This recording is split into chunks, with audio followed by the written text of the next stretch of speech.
Что можно посоветовать тем, за кем сейчас бегают, за кого сейчас добиваются, кого сейчас хотят, любят?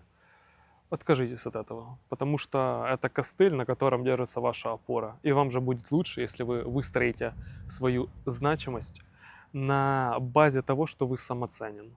Объясняю, вот вам сейчас классно только от того, что вы питаетесь от внешнего источника, от человека, от девочки или от парня, который с вами бегает.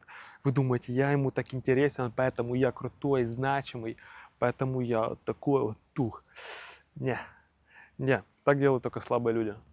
Если хотите быть слабым по жизни, пожалуйста, оставайтесь таким. Если вы хотите действительно взрослеть ментально и духовно, отказывайтесь от этого, сразу говорите этому человеку: слушай, это была лишь 1/10 часть информации по этой теме. Если хочешь больше, тогда добро пожаловать в школу личностной эволюции. Ссылка в шапке профиля. Мозгоправ Андрей. Подписаться.